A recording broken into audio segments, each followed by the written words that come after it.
Hello guys, welcome to Simplified Study. इस video में हम देखेंगे कॉम्बिनेशंस के बेसिक्स, उनकी प्रॉपर्टीज़ और मैक्सिमम वैल्यू। वीडियो के एंड में अगर आपको इन टॉपिक से रिलेटेड कोई डाउट हो तो आप उन्हें कमेंट सेक्शन में पूछ सकते हैं या हमारे टेलीग्राम ग्रुप या फेसबुक ग्रुप में पूछ सकते हैं, जिसका लिंक डिस्क्रिप्शन में दिया गया है। चलिए अब स्टार्ट करते हैं इस वीडियो के टॉपिक्स। कॉम्बिनेशन का मतलब होता है सिलेक्शन ऑफ ऑब्जेक्ट्स। ये उन केसेस में एप्लीकेबल होता है जहां पर कि या तो ऑर्डर या पोजीशन ऑब्जेक्ट्स का इम्पोर्टेंट ना हो या फिर एक से ज़्यादा अरेंजमेंट करना उनका पॉसिबल ही ना हो। कुछ इसके एग्जांपल्स हम देख लेते हैं। सपोज 3 लोग हैं, ए बी और सी, और इसमें से कोई 2 लोगों को सेलेक्ट करना है हैंडशेक के लिए। तो अब अगर हमने पहले ए को सेलेक्ट किया बाद में बी को, या पहले बी को और बाद में ए को, इससे कोई फर्क नहीं पड़ेगा क्योंकि हैंडशेक ए और बी ही करेंगे। इसी तरह से बी सी और इसी तरह से सी ए। तो यहाँ पे ये हैंडशेक का जो केस हो गया, ये यहाँ पे ऑर्डर इंपॉर्टेंट नहीं है, तो इस वजह से ये कॉम्बिनेशन का एग्जाम्पल हो गया। अगेन एक और एग्जाम्पल देखते हैं। सपोज एक क्वेश्चन पेपर है जिसमें कि 10 क्वेश्चन आते हैं और स्टूडेंट को पास होने के लिए 4 क्वेश्चन को ठीक से सॉल्व कर देना है। तो वो यहाँ पे कोई भी 4 क्वेश्चन सेलेक्ट कर सकता है। यहाँ पर भी ऑर्डर इंपॉर्टेंट नहीं होगा। फॉर एग्जाम्पल अगर उसने 1, 3, 4, 5 ये 4 क्वेश्चन सेलेक्ट किए 10 में से, तो उसने पहले 5 किया, उसके बाद 4 किया, या फिर पहले 4 किया उसके बाद 5 किया, इससे कोई फर्क नहीं पड़ेगा। तो इन नंबर्स को हम किसी भी तरह से अरेंज कर दें, इससे फर्क नहीं पड़ेगा ये। तो इस वजह से ये भी एक कॉम्बिनेशन का एग्जाम्पल होगा। अगेन एक और एग्जाम्पल हम देख लेते हैं। सपोज एक ऑफिस में 5 एम्प्लॉयज को रिक्रूट किया जाता है और 2 को पोस्ट किया जाता है एडमिनिस्ट्रेशन डिपार्टमेंट में। तो यहाँ पर सपोज 5 एम्प्लॉयज हैं, A B C D E. अब सपोज सबसे पहले ई को डाला गया एडमिनिस्ट्रेशन डिपार्टमेंट में और उसके बाद डी को डाला गया, या फिर पहले डी को डाला गया और उसके बाद ई को डाला गया, इससे कोई फर्क नहीं पड़ेगा। एम्प्लॉय दोनों डी और ई ही रहेंगे। तो इस वजह से यहाँ पर भी ऑर्डर इंपॉर्टेंट नहीं है, तो ये भी कॉम्बिनेशन का केस बनेगा। कभी भी जब चेक करना हो कि किसी क्वेश्चन में परम्यूटेशन एप्लीकेबल है या कॉम्बिनेशन एप्लीकेबल है, बस ये चेक करने की जरूरत है कि ऑर्डर या पोजीशन ऑफ ऑब्जेक्ट्स, इससे फर्क पड़ रहा है क्वेश्चन में या नहीं पड़ रहा है। या फिर ये भी चेक कर सकते हैं कि एक से ज्यादा अरेंजमेंट ऑफ ऑब्जेक्ट्स पॉसिबल है या नहीं है। ये हम आगे एक और एग्जांपल देखेंगे, तब हम इसको ठीक से समझेंगे कि एक साथ अरेंजमेंट कब पॉसिबल नहीं हो सकता है। सपोज अगर n ऑब्जेक्ट्स हैं, उनमें से r को सेलेक्ट किया जा रहा है, तो उसको रिप्रेजेंट किया जाता है NCR, या फिर इस तरह से और या फिर इस तरह से। अब हम देख लेते हैं कॉम्बिनेशंस का फॉर्मूला क्या होगा।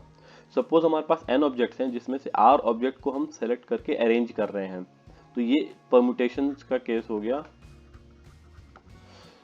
तो अगर हमारे पास r ऑब्जेक्ट है उस जिनको कि हम सेलेक्ट कर रहे हैं n ऑब्जेक्ट्स में से, तो उसको हम रिप्रेजेंट कर रहे हैं सपोज NCR से। इतने नंबर ऑफ वेज में ये पॉसिबल है। और एक बार जब हमने r ऑब्जेक्ट को सेलेक्ट कर लिया तो हमें पता है कि उसको r factorial number of veg में अरेंज कर सकते हैं। फॉर एग्जाम्पल ये हमारी r पोजिशंस हैं और r ऑब्जेक्ट्स हैं, तो पहले वाले पे आ सकती है r नंबर ऑफ वेज में ऑब्जेक्ट, दूसरे में r-1, ऐसे ही करते करते 1। तो इन सबको मल्टीप्लाई करेंगे तो ये हो जाएगा हमारा r फैक्टोरियल। तो ये r factorial number of veg में पॉसिबल है। लेकिन हमें पता है कि ये जब सेलेक्ट करके हमने अरेंज कर दिया तो ये परम्यूटेशन का केस बन जाएगा। तो इस वजह से NCR इंटू r फैक्टोरियल ये हो जाएगा हमारा NPR। तो इस वजह से हम कह सकते हैं कि NCR ये हो जाएगा NPR बाई r फैक्टोरियल। तो NCR का फॉर्मूला होता है नंबर ऑफ कॉम्बिनेशंस का n factorial by r factorial into n minus r factorial. यहाँ पे NCR, n और r ये हमेशा होल नंबर रहेंगे। ये फॉर्मूला जो है कि NCR और NPR, इनके फॉर्मूले सारे स्टूडेंट्स को पता रहते हैं, लेकिन ज्यादातर स्टूडेंट्स को ये नहीं पता रहता है कि कौन सा फॉर्मूला कब अप्लाई करना है। इस वजह से परम्यूटेशन कॉम्बिनेशन के क्वेश्चन सबसे ज्यादा बार गलत होते हैं। एक एग्जांपल देखते हैं। सपोज एक क्रिकेटर है जिसको कि 6 बॉल में से 4 बॉल पे 6 मारना है। तो अब यहाँ पे परम्यूटेशन अप्लाई होगा या कॉम्बिनेशन अप्लाई होगा।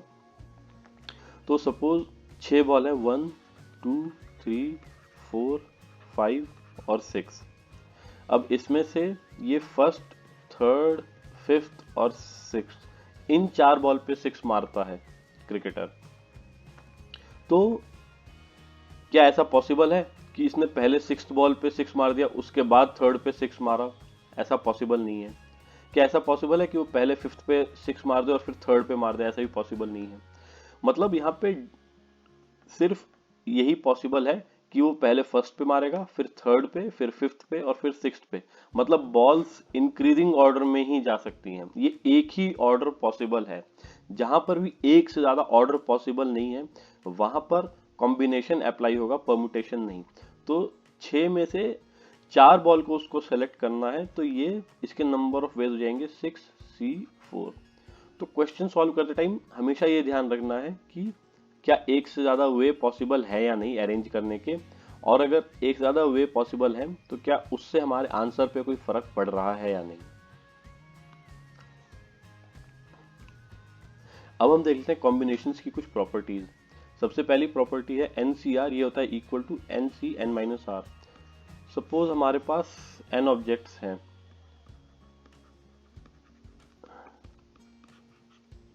अब इसमें से r ऑब्जेक्ट्स को हमने सेलेक्ट कर लिया, तो ये हमारे पास n-r ऑब्जेक्ट्स रह गई। तो अब एक बार जब हमने r ऑब्जेक्ट को सेलेक्ट कर दिया, या फिर हमने अगर इसकी जगह पे n-r को सेलेक्ट करके रिजेक्ट भी कर दिया होता तो भी हमारे पास r ऑब्जेक्ट्स रह गए होते। तो इस वजह से ये दोनों तरीके एक ही होते। तो इस वजह से NCR ये होगा इक्वल टू NC(n-r). इस चीज को हम आगे चल के डिटेल में देखेंगे डिवीजन इनटू ग्रुप्स के केसेस में। इसलिए ये चीज ध्यान रखना है कि अगर हम R ऑब्जेक्ट को सेलेक्ट करें या फिर n-r ऑब्जेक्ट को सेलेक्ट करके रिमूव कर दें, तो ये दोनों सेम ही चीज होंगे एक तरह से। नेक्स्ट प्रॉपर्टी है NCX इक्वल टू NCY होगा, तो या तो x इक्वल टू y होगा या फिर x plus y equal to n होगा। इसके बाद नेक्स्ट प्रॉपर्टी है NCR प्लस NCR-1, ये हो जाएगा इक्वल टू n+1 CR। इसके बाद अगली प्रॉपर्टी है NCR बाई NCR-1, ये हो जाएगा n-r+1/r। NCR ये होता है equal to n/r into n-1 CR-1। इसके बाद नेक्स्ट प्रॉपर्टी है NCR, ये होगा equal to NPR if R equal to 0 या फिर R इक्वल टू 1। मतलब number of ways of combination of R objects या फिर number of ways of permutation या अरेंजमेंट ऑफ R ऑब्जेक्ट, ये इक्वल सिर्फ तब होंगे जब या तो एक भी ऑब्जेक्ट को हमने सेलेक्ट ना किया हो या फिर जब सिर्फ एक ऑब्जेक्ट को सेलेक्ट किया हो। अगर एक को भी सेलेक्ट नहीं किया तो नंबर ऑफ वेज हमारे 1 होंगे, क्योंकि एक ही तरीका है जिसमें कि हम किसी भी ऑब्जेक्ट को सेलेक्ट ना करें और एक ही तरीका है जिसमें किसी भी ऑब्जेक्ट को अरेंज ना करें। और अगर R इक्वल टू 1 होता है तो number of ways of selection of one object will be n और number of ways of arrangement will also be n। तो उस केस में भी NCR और NPR ये दोनों इक्वल होंगे। नेक्स्ट प्रॉपर्टी है R इंटू NCR, ये होगा equal to n into n-1 CR-1, ये हो जाएगा इक्वल टू n-r+1 NCR-1। यहाँ पे इन प्रॉपर्टीज को डेराइव करके नहीं दिखाया गया है, लेकिन अगर यहाँ पे सिंपली NCR NCR-1 ये सारे जो वैल्यूज अगर स्टूडेंट डाल के चेक करेंगे तो ये सारे सेम आएंगे। इस वजह से यहाँ पे इनको डेराइव करके दिखाया नहीं गया। ये स्टूडेंट अपने आप भी ट्राई कर सकते हैं। बहुत बार इन प्रॉपर्टीज से रिलेटेड ही आईआईटी में क्वेश्चंस पूछे जाते हैं। अब हम एक प्रीवियस ईयर आईआईटी क्वेश्चन देख लेते हैं। The value of the expression 47C4 plus sigma j equal to 1 to 5 52 minus JC3 is A 47C5, B 52C5, C 52C4 या फिर D नन ऑफ दीज। अब यहाँ पे ये हमारा जो सिग्मा है इसको हम एक्सपैंड कर देंगे, तो जब j इक्वल टू 1 होगा तो 52 माइनस 1 ये हो जाएगा हमारा 51, तो ये हो जाएगा 51C3। फिर j इक्वल टू 2 होगा तो ये हो जाएगा 50C3। इसी तरह से 49C3, 48C3 और 47C3 तक हो जाएगा। तो अब हमने अभी थोड़ी देर पहले देखा प्रॉपर्टीज में कि NCR प्लस NCR-1 ये हो जाएगा हमारा n+1 CR। तो यहाँ पे जैसा कि हम देख सकते हैं कि ये धीरे धीरे करके बढ़ रहा है n, तो यहाँ पे ये वाली प्रॉपर्टी अप्लाई होगी। 47C4 प्लस 47C3, यहाँ पे R है हमारा 4 और n है 47, तो ये हो जाएगा 48C4। Next 48C4 plus 48C3 ये हो जाएगा 49C4। फिर अगला हो जाएगा 49C3 के साथ मिलके ये सम जब करेंगे तो ये हो जाएगा 50C4। फिर यहाँ इसको ऐड करेंगे तो ये हो जाएगा हमारा 51C4 और इसको ऐड करेंगे तो ये हो जाएगा हमारा 52C4। तो इस क्वेश्चन का आंसर होगा 52C4। अब हम देख लेते हैं मैक्सिमम वैल्यू ऑफ NCR। अभी हमने थोड़ी देर पहले देखा था कि NCR बाई NCR माइनस 1 ये होता है हमारा n minus R plus 1 by R. इसको हम इस तरह से भी लिख सकते हैं n plus 1 by R minus 1।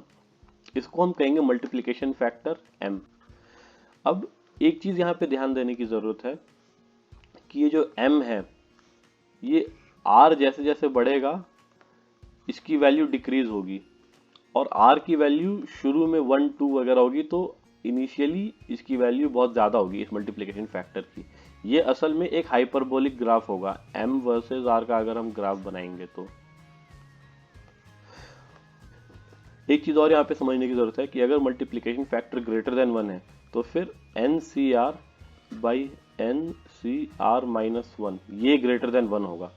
इसका मतलब कि NCR ये ग्रेटर देन NCR माइनस 1 होगा।